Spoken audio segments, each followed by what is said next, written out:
My best friend shared my private struggles online for Clout, so I cut her off, and now she's facing backlash. I'm Evan, 34, and I've always been a private person. My trust doesn't come easily, and when it does, it's with people who've earned it. I keep my circle small, people I trust implicitly. Or at least I used to think I could. That's where Taylor comes in. We'd met a few years back, and she was magnetic from day one. Taylor was the kind of friend who could pull you in with her wit, keep you entertained for hours, and make you feel like you could say anything. So over time I did. I told her things I'd never told anyone else. Things that haunted me in the quiet hours when no one was around. I thought she understood. I thought I was safe with her. It was during a rough chapter of my life when I made the mistake of sharing the full weight of what I was going through. My job was overwhelming. My marriage to Sarah was under strain, and I was dealing with some personal battles that I'd let fester for too long. Taylor became my confidant in those moments. She listened, absorbed every word, and gave me advice that, looking back, felt a little too polished. But I figured I was just grateful to have someone who seemed to care so deeply. One afternoon over coffee, after another session of me spilling my heart out, Taylor leaned in close, her eyes gleaming with intensity. You know, Evan, people connect over things like this. If you shared some of this, just a little, you'd help so many others. I laughed it off, thinking she couldn't be serious. Taylor, trust me, I'm not about to air my dirty laundry on social media. She shrugged, that gleam still there, just saying, sometimes vulnerability is a strength. At the time, I chalked it up to her being her usual outspoken self. I didn't realize that this advice was less about me and more about how she saw an opportunity. Over the next few weeks, Taylor's social media posts took a strange turn.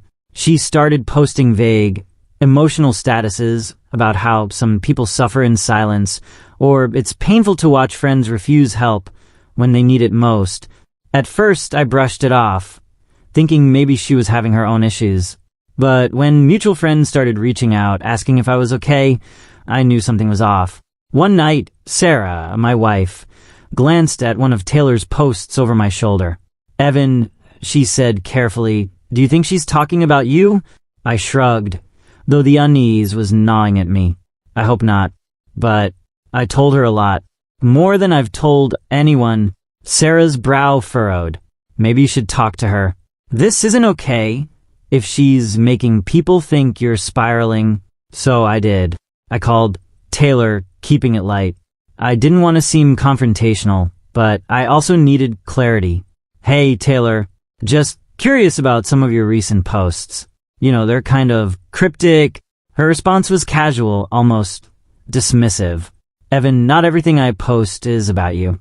Come on, I have other friends, you know." I tried to take her word for it, but there was a weird edge to her tone. I felt foolish, like I was being paranoid. Maybe I was imagining it. But a week later, a friend sent me a link. It was a post on a popular advice forum. As I read it, my chest tightened. Taylor had posted an entire story, a highly detailed account of a friend who was drowning in denial, fighting battles he wouldn't face, and how she was doing everything she could to save him. The details were intimate, personal. Anyone who knew us would know it was me. I felt stripped bare, exposed. I'd confided in her because I thought she was my friend, not someone who'd turn my pain into an inspirational tale for internet strangers. My hands shook as I finished reading. This wasn't just helping others. This was her twisting my life into her own little drama. I asked her to meet me for coffee the next day, determined to get answers. When she showed up, she looked completely at ease, sipping her latte as if nothing had happened. "Taylor," I said, trying to keep my voice steady, "I saw your post on that forum. You had no right to share those details. I trusted you." She looked at me, blinking slowly, then set her cup down. "Evan, people need stories like this. It helps them feel less alone." I clenched my jaw, struggling to keep calm. "But it wasn't your story to tell. You didn't ask, if you could share any of it." Taylor scoffed, crossing her arms. "Evan, you're overreacting. It's not like I named you." I kept it anonymous. "It doesn't matter." I could feel the heat rising in my face. "Anyone who knows me could figure it out. You used my pain for clout.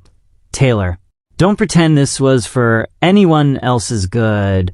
She shrugged, giving me a thin smile. "Maybe if you weren't so closed off, you'd understand that sharing can be cathartic." I stared at her, disbelief twisting in my gut. This wasn't the friend I thought I knew. This was someone who saw my pain as her own social currency, who thought nothing of crossing boundaries to gain attention. I left without another word, and I swore to myself I was done with her. I thought that would be the end of it. But I underestimated just how far Taylor was willing to go. Over the next few days, she ramped up her social media posts. Vague, pointed messages about toxic friends who can't handle a little honesty. She even started hinting at details from our conversations, subtle enough to maintain plausible deniability, but specific enough that anyone close to us would connect the dots. Then came the day I'll never forget. My phone pinged, and it was a message from a friend linking to another of Taylor's posts. This time, she was bolder, talking about a married man close to her who was afraid of facing his issues, who was distant from his wife and struggling with intimacy. She'd painted a twisted caricature of my marriage, adding details she could have only gotten from private conversations I'd had with her. I felt sick. She'd violated every boundary I had, warped every vulnerability I'd shared. It wasn't just about me anymore. It was about my marriage, my relationship with Sarah, everything I held dear. Sarah was livid when I showed her. "Evan, this is harassment.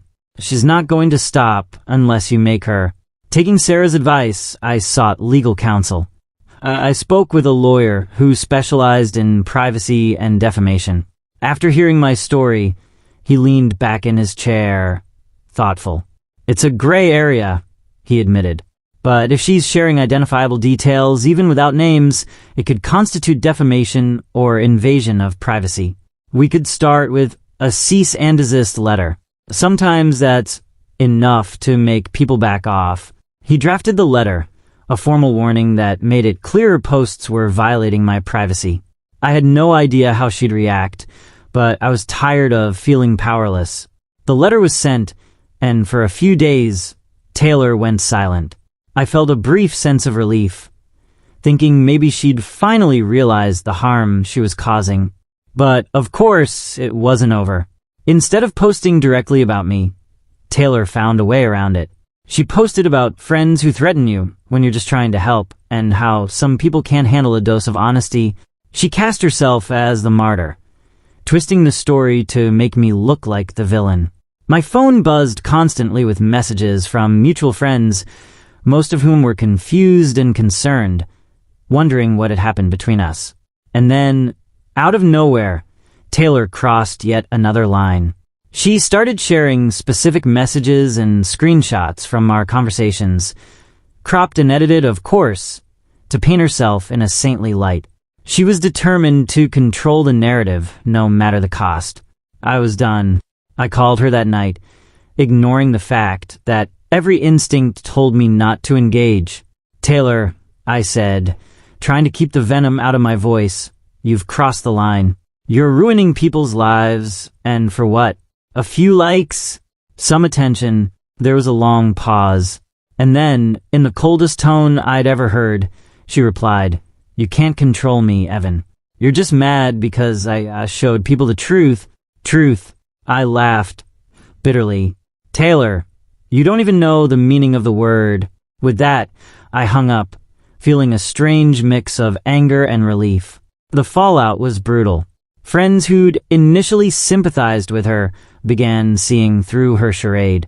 Taylor's posts grew more desperate, more erratic, and people were starting to question her motives. Mutual friends who'd known her for years began to reach out to me, apologizing for not seeing through Taylor's manipulations sooner. They were starting to understand the depths she'd go to, the way she could twist the truth to suit her narrative.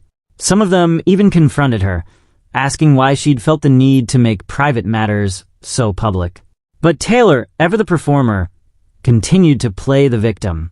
She doubled down on her posts, claiming she was under attack from friends who couldn't handle her honesty. She posted tearful videos about how she felt betrayed by people she thought were family. Her followers, once so loyal, were beginning to see the cracks in her story, questioning why her closest friends had all distanced themselves if she was truly innocent. Meanwhile, Sarah and I did our best to ignore the spectacle. It was painful, seeing our lives used as fodder for her personal drama, but we were determined not to give her any more ammunition. We kept our heads down, focused on our lives, and let her unravel on her own. And unravel she did. As her posts became more erratic, some of her followers began calling her out. They'd noticed how every few months, she'd pick a new villain in her life, a friend, a family member, an ex, and use them to fuel her need for sympathy and validation. It was a pattern they realized, and this time it was painfully obvious. One day, I got a message from a mutual friend with a screenshot of her latest post. Taylor had gone on a rant about how people will try to silence you when you tell the truth, and how she'd rather lose every friend than stop being honest. The comments were brutal. People were accusing her of being manipulative, of exploiting personal relationships for attention. They were calling her out for her pattern of behavior, for the way she seemed to chew people up and spit them out once she'd wrung every bit of drama she could from them. And then, in a final, desperate move, she posted a long, rambling apology. It was filled with vague statements about taking accountability, without ever really admitting to anything. She wrote about how she sometimes got carried away and how her passion for helping others could be misinterpreted. It was a classic non-apology, and it fooled no one. Her followers, once loyal to a fault, weren't buying it anymore.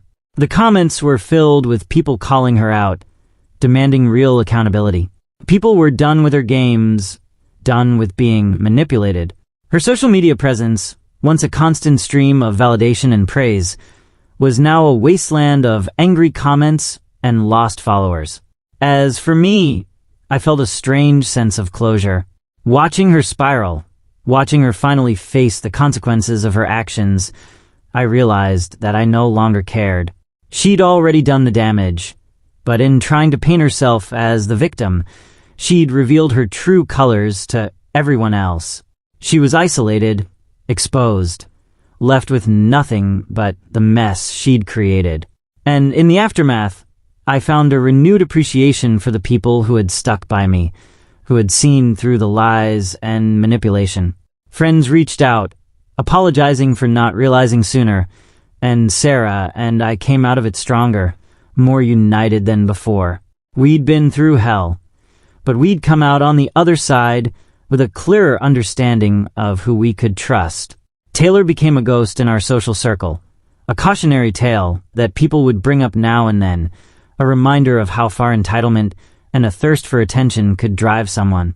I didn't feel vindicated exactly, but there was a quiet satisfaction in knowing that I'd finally broken free from her toxic influence.